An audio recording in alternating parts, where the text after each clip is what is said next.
My name is Richard August, and I'll be your host. Our guest is mMarra, who teaches Advanced Placement, United States History, and Economics at Portsmouth High School. Mr. mMarra has been an educator for 34 years. Welcome to State of the State. Thank you, Richard. Now, Mr. mMarra, on February 12th, the Providence Journal printed a My Turn op-ed by you, which they headlined, "Bold Changes Needed in Teacher Contracts." And I believe, frankly, it took a lot of courage to write such a piece and submit it to the newspaper with the largest circulation in the state. I'm curious, have you experienced any blowback from your colleagues in Portsmouth schools or the union that represents them?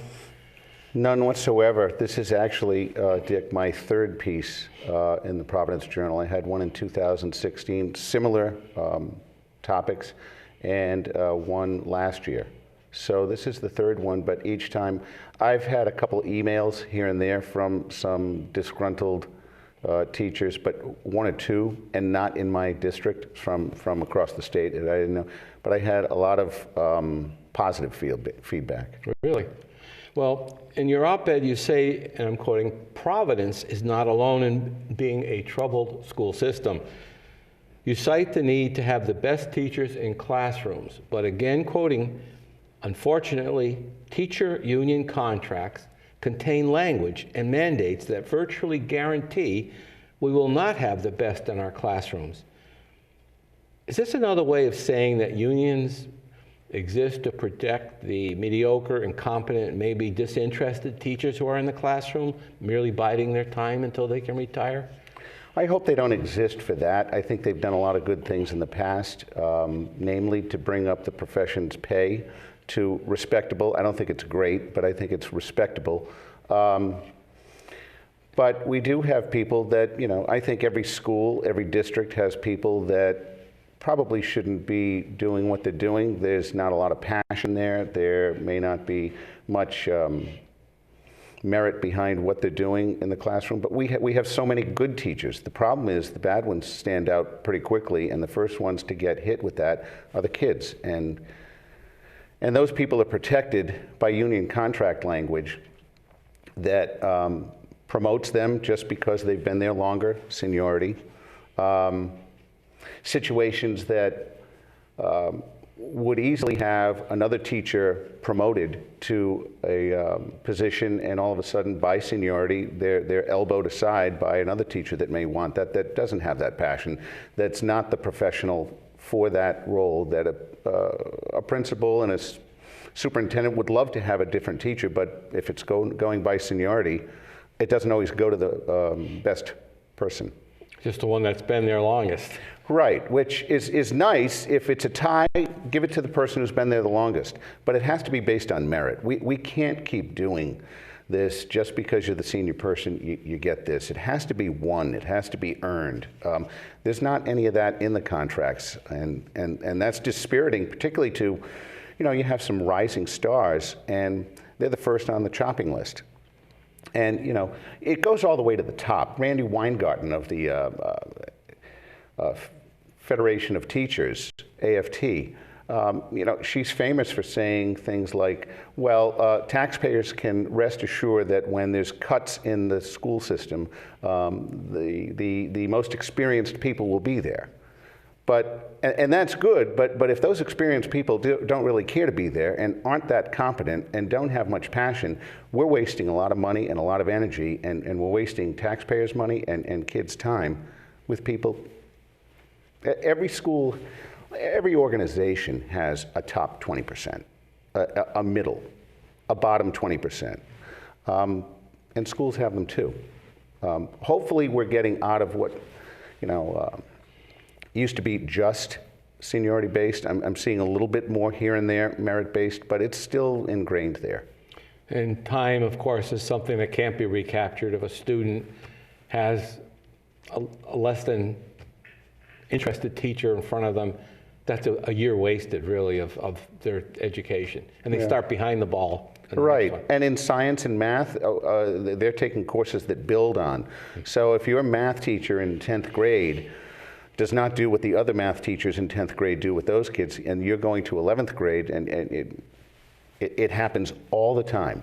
There'll be kids in a new class, and the teacher that's teaching them, really composed, really well respected. They know immediately you had so-and-so last year. And so that those children are at a deficit if that teacher did not get the job done like the other teachers around them were. Let's look at some of the specific points that you raised. The concept of tenure, I think, goes back to the Middle Ages, by which teachers can only be removed for just cause and on the basis of due process. And typically, public school teachers, as you point out, are granted tenure after only 3 years on the job. And after that, it's practically impossible to fire a teacher, and only after a lengthy show cause process. Now, Mr. mMarra, you have a modification of tenure suggestion in your article. Would you tell us about it? So I think academic freedom to do as you wish in the classroom is one of the things I hear backing tenure. You have to have academic freedom. I can read into that, but that's a broad swath of, if you want to go anywhere with the curriculum, that shouldn't be in play. So the hybrid would be, listen, let's give, why don't we renew people for tenure every 5 years? And if you're doing your job, you're going to get this. This is not going nitpicking after people. We have lots of good teachers that, they may not be on the top 10% of the schools, but they're solid teachers. I'm talking about, getting rid of people that just don't belong there. They're going to take 20 sick days a year. They're going to take 2 personal days a year. They're going to come to work for 158 days a year because it's in the contract, and I don't know who wins in that case. Certainly not the kids with substitutes that are in and out. And so if you're on the docket a little bit and there's some pressure, which is good for people, every 5 years you're up for tenure. But that keeps you fresh every 5, and you have to earn it. It's an interesting point. And as we just said, another basic tenet of the union movement is, in general, is seniority rules. And you say in your article that the logic behind seniority is flawed and they hurt our students the most, these rules. Explain your position more fully on seniority. Well, if there's a position open from a retiring person, someone has left the system, and there's 4 people that are qualified on paper for that position, it usually goes to the senior person versus the best qualified, the one that would do those children the best service. If I'm mediocre, but I kind of get the job done, and you're really good, and you want to go for that position, Dick, I would hope the kids get you. But if I'm the senior person, I get to nudge you aside, and I will get that, and that's just not right. And I don't know many families who have not had oh, you got that teacher. And this may be a wasted year in math, or this may be a wasted year in history, or this. It happens. Hopefully it's happening less and less, but we still don't have to have it happen to the amount it does. And every school has a different ratio and a different number. And principals could speak to this remarkably well. Superintendents could speak to this well as well. Yeah, I teach history. I'm not looking around at math, science, English, and I'm doing what I do, but everybody knows that this goes on. When I taught in college, I taught at 2 private colleges, not state institutions, but one of the things that happened is toward the end of every semester, a graduate assistant would come in, I would have to leave the room, and they would pass out an evaluation by the students. Mm-hmm. And I mean, obviously, there were some students that didn't like you. I mean, that goes with the territory. But the remarks were evaluated by the dean. And if there was a real problem, you would have to go down and discuss it with the dean. Do you think that would work in the public school system with the union rules the way they are? Should students be a lot, maybe not, I'm not talking about kindergarten or the early grades, right, but certainly when you get to middle school and high school, these young men and women should be able to express their feelings about particular faculty members. Yeah, sure, why not? If they're brought into the situation to evaluate, you hope everybody's going to behave on an overall picture versus, okay, I didn't get the grade I wanted, and Mr. Marra didn't give me that grade. Well, we don't give grades. You earn what you get, and we play math at the end and figure out, okay, you got an 88, that's a B plus. But if you're irate because you didn't get an A minus or an A, is that going to go into an evaluation? So I do think student input is important, but it shouldn't be the only thing, such as, other teachers observing. And when we do these observations and the evaluations, you can dress this up to be a dog and pony show, because if you have to tell me I'll be in a week from Tuesday at the second period class, okay, if I mail it in most days, I can do the dog and pony show for you, and I'm going to get this evaluation that really is not a look at what I do. I just did what I had to do for that moment or that hour or 20 minutes, whatever it was, and the kids know. Are most school systems designed so that the building administrator makes like an advance appointment for they don't just come in and say, I'm going to observe today at this class? Right, you pretty well announced in advance, and there's generally a conference. Before or after? Before and after. Okay. To go over what you would be going over. If that's what you want, I tend to kind of give whoever's evaluating me, just let me know when you want to come in. Just remind me that, just let me know when it is. I'll write it down. I'll know you're coming in. But if there's a pre-conference that's needed, that's fine. If they want to know what to expect when they come in. But administrators are so overwhelmed with so much paperwork, and then to go evaluate 90 people in a school 2 or 3 times a year, it's just a lot of work. But that's being an administrator. That's right. Well, another thing that's related somewhat to seniority, one of my interesting points is the so-called longevity bonus, which is required under most, if not all, union contracts.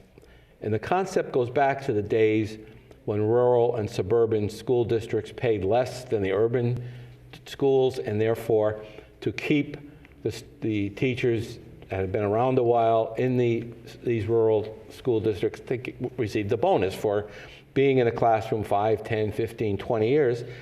You get a bonus. It doesn't have anything to do with productivity or anything else other than your ability to stay in the classroom that number of years. And what's your reaction to longevity bonuses? I'm getting paid for the job I'm doing each week, every other week. Every other week I get paid, and I'm supposed to show up every day. I have 458 sick days. I believe my last understanding, and my contract could have changed. I don't really read it very much at all. Every day over 170.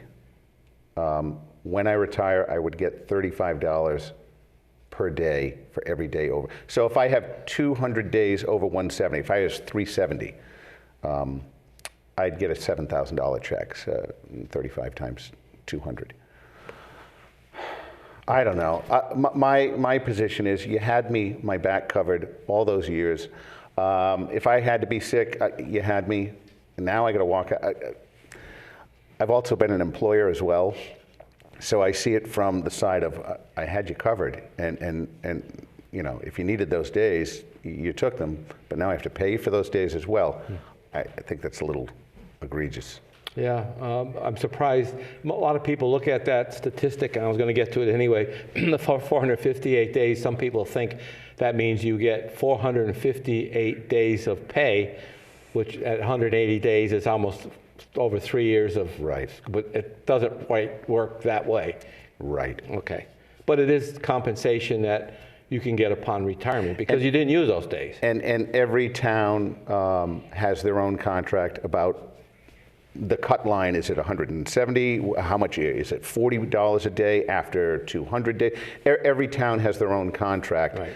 I can only speak to the one that I've known for years, but that may not be in play at Portsmouth. I just don't know that, but that's what it used to be. Okay. In your op-ed, you write about due process, which you call, and I'm quoting again, perhaps the most pressing reform needed because principals, department heads, and superintendents Seeking to fire poor performers face a litany of obstacles. Now, the unions will argue that teachers need to be protected from the whims of administrators who simply dislike them. You say what? They're right. If there's just a personality situation and you have a real good teacher, they shouldn't be leaving just because there's a personality or some kind of conflict there. It should be professional. The problem is, once someone is identified by an administrator as someone that, you know what, we can do better. You better say we can do better within the first 3 years before they have tenure, because you are able to relieve them of their duties if you think you can go get someone better. After 3 years, tenure kind of locks you in, and now you go into a whole different scope of evaluations, and things get pushed out months and years. My research has told me that depending on what school system you're in, it's between 2 and 4 years that it would take if the principal said, no, this is absolutely someone we don't want here. And they are being backed by union dollars and union lawyers that are costing an awful lot of money to, in a good amount of the cases, not all of them, back up a teacher that you and I probably wouldn't want our kids in, and everyone in the school knows that's really not a teacher we want here, but they have due process. Mm-hmm. But due process should be able to take, why not 2 to 4 weeks? Maybe 2 months. If everybody knows that you got mMarra, and he's just been mailing it in. Why are we paying mMarra? Why is that going on? So, but you're not suggesting that teachers should be employees at will like they would be in the private sector or private schools? No, there's some subjectivity in evaluating an educator. There's some tough teachers that are really good teachers, but they're demanding. That can rub wrong with kids. That can rub wrong with parents. You're not gonna just walk in and get the A. But those are teachers we absolutely need. So it does depend why we're going after, why a certain teacher is being brought in to say, I think we need to, move you out of here. Do you have any thoughts about why the relationship between administrators and unions are so adversarial? I mean, the unions constantly say it's all about the students, it's all about the kids, and yet it seems that these administration or management side and the union side just can't seem to agree on anything. You're a perfectly reasonable union member, and you see the need for some kinds of reforms, but the union leadership will go, no way, we're not doing that. Unions work first and foremost for the teachers.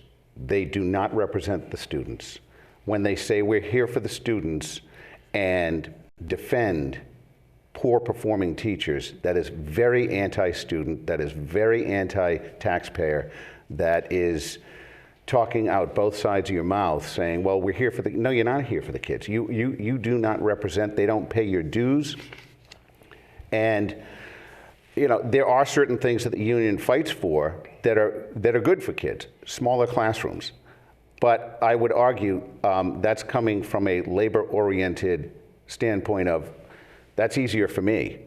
You work for me. Although the kids should benefit, but we also know a smaller classroom doesn't guarantee better quality education. The single most important thing in any student's life any given day is the quality of the teacher in front of them. So I would put a real good teacher with 25 kids up against a mediocre teacher with 10 kids and take the teacher that has 25 kids all day long on the quality of what they do and what they get out of kids. I think one of the other factors of the studies that I've seen also indicate that continuity in the classroom was also very, very crucial to student achievement and success any academic year. Yeah. Is that fair? And that's a passionate teacher that is staying on their game every day, doing prep work before school, doing prep work after school. Yeah, those are good teaching practices. The politicians and social commentators, I'll use that phrase, are constantly, I say, genuflecting at the altar of education, by which I mean simply that keeping kids in schools until they graduate is supposed to mean that they'll be successful and many of society's problems will be solved. Are we placing too much responsibility on our educational system and teachers and expecting too much of the teachers? And I mean, it just seems like every time a politician gets up there, they're talking about, oh yeah, education is the answer, but you guys aren't always the answer to everything. We have a lot of push, and it depends what town you're teaching in to get kids to college. And I'm all for college, but it's not for everybody. I have a couple of friends right now that are in trades. One is an electrician, contractor, one is a plumber. They make extremely good money. They show up on time. They have been doing that and love their trade since we were in high school. They didn't go to college, and they're doing a great job. And they're wonderful people. And they're making way more money than most people. So is it for everybody? No. So those kids that are in that track of, you know what, maybe not college for me, if they don't have other vocational oriented places to go to exercise those kinds of thoughts and ideas, that's a shame. We do have to have options for that, because college isn't for everybody, and we don't need college for everybody. Well, it seems to me, I've had this discussion with teachers and administrators. At the high school level, you get to see a student 50 minutes a day, and then they go home, and they may go home to where there's no incentive to learn, there's no value placed on an education. And how are you supposed to respond to that? How is the educational system supposed to respond to that situation? Can you overcome that kind of a situation just by having the kid in the classroom? Family culture is everything. And it dictates so much of what a child is going to have open to them an opportunity philosophically.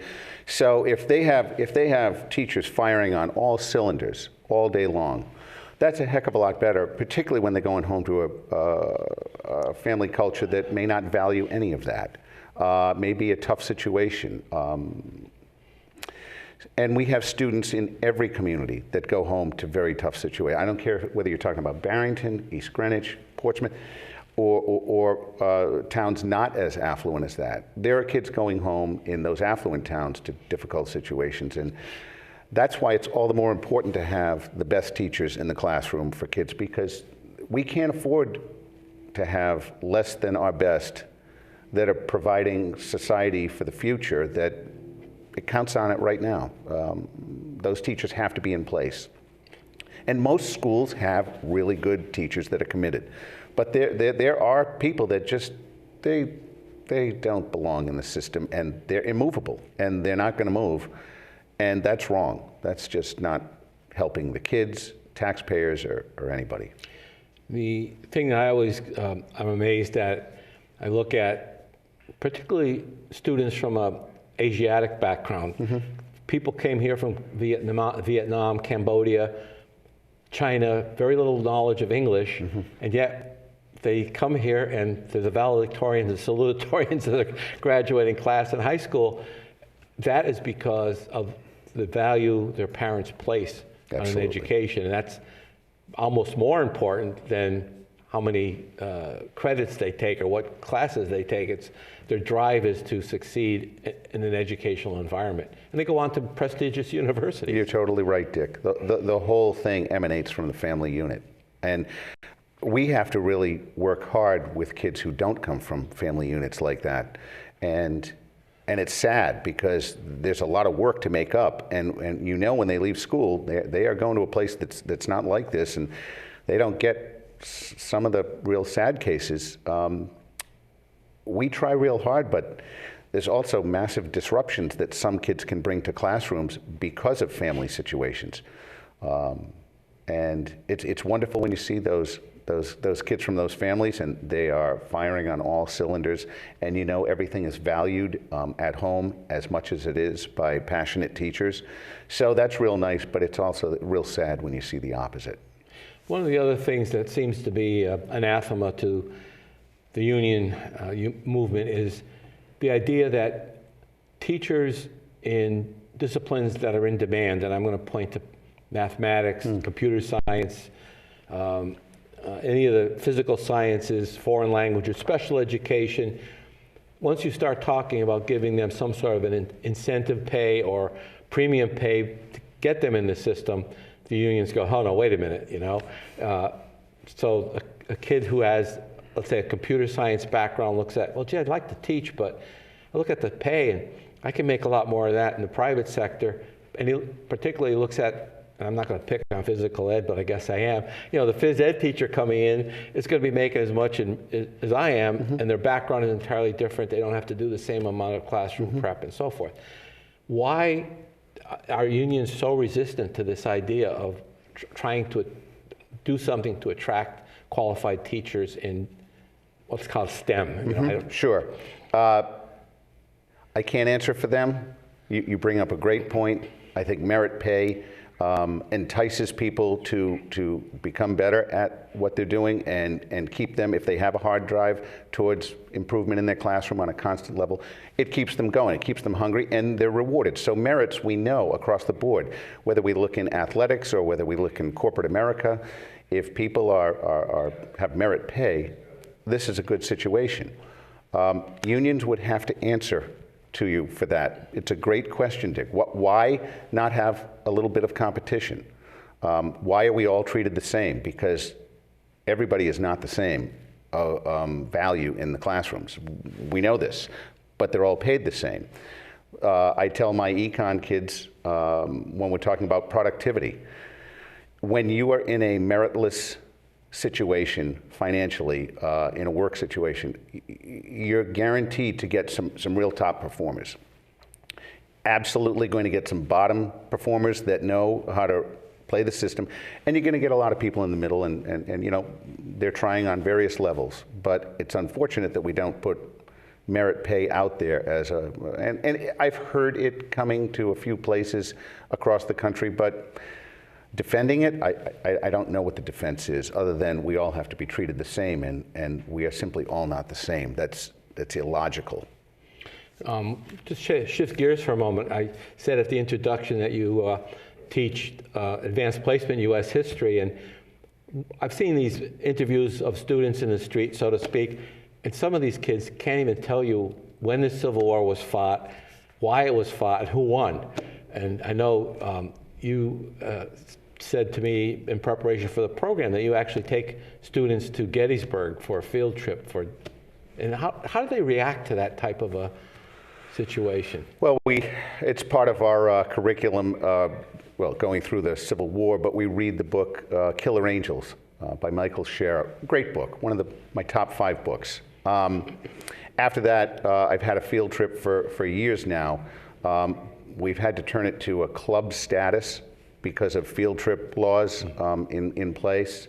And so we go down and back in a day, southwest out of Providence down to Baltimore and get picked up. And that's been a really nice piece to the curriculum. It brings the whole classroom alive. They get to see the scale when they see that there's a 3-mile long row of gentlemen in the woods and that come out, and all of a sudden cannons open up.